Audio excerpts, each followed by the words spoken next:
Hi guys, this is विधि अरोड़ा। आज की video में मैं आपको बताने वाली हूँ कि कैसे हमारे प्यार से किसी को नया जीवन मिल सकता है, कैसे हमारे प्यार से कोई फिर से जीना सीख सकता है। तो एक 5th क्लास का लास्ट सेमेस्टर था, उसमें एक टीचर थी जिसका नाम था स्वाति।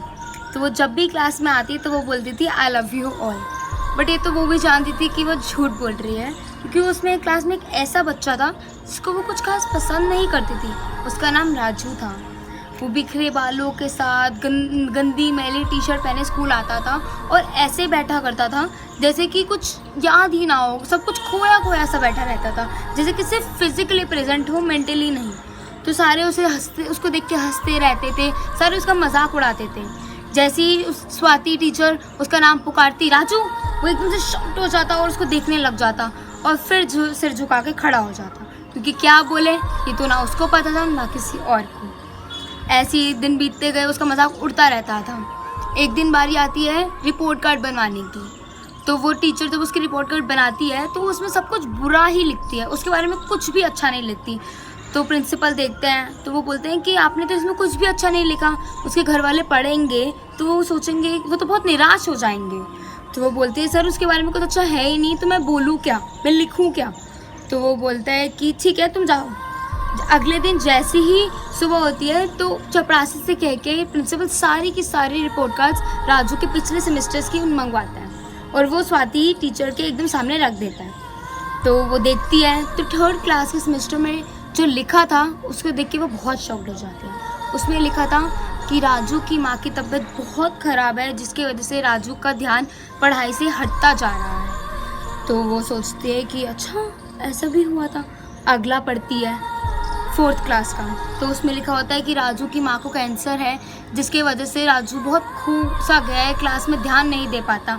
उसके नीचे हेडमास्टर ने लिखा था कि राजू की माँ की मौत हो चुकी है, जिसके वजह से राजू अपने आप का अस्तित्व खो चुका है, अपने आप को नहीं पहचान पाता, कुछ भी नहीं बोल पाता, एकदम शांत सा हो गया है। उसको समझाने की ज़रूरत है, उसको प्यार देने की ज़रूरत है। तो ये सब देख के ना वो टीचर बहुत शॉक्ड हो जाती है।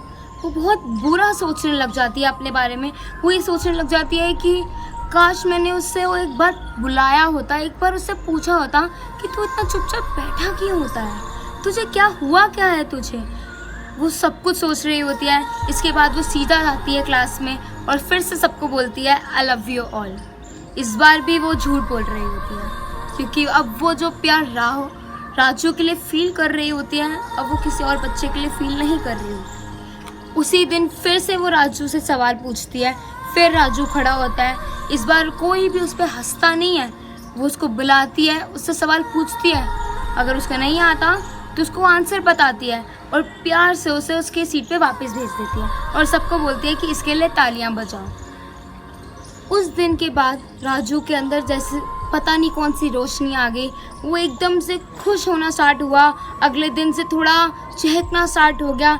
दिन बीतते गए, 5th क्लास का लास्ट दिन आता है तो सारे बच्चे टीचर के लिए एक गिफ्ट लाते हैं।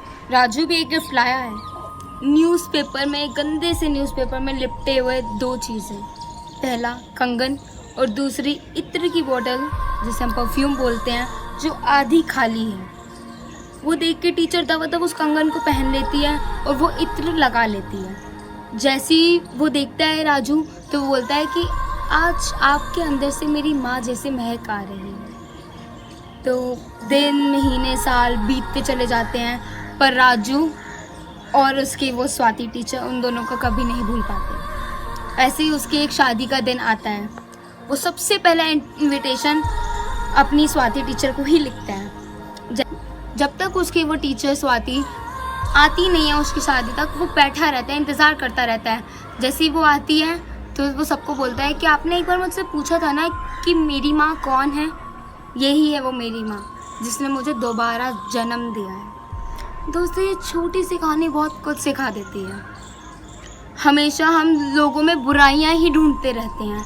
कभी हमने ये कोशिश नहीं करी कि शायद अगर वो ऐसा है तो उसके पीछे कोई तो रीज़न होगा। उसको जानने की कोशिश भी नहीं करते ना हम लोग। यही हम लोग गलती कर देते हैं। अंधेरे को अंधेरा नहीं, सिर्फ रोशनी मिटा सकती है। नफ़रत को नफ़रत नहीं, सिर्फ प्यार मिटा सकता है। बस ज़रूरत है एक हाथ की जो खींच कर उसे अंधेरों से उजालों में ला सके।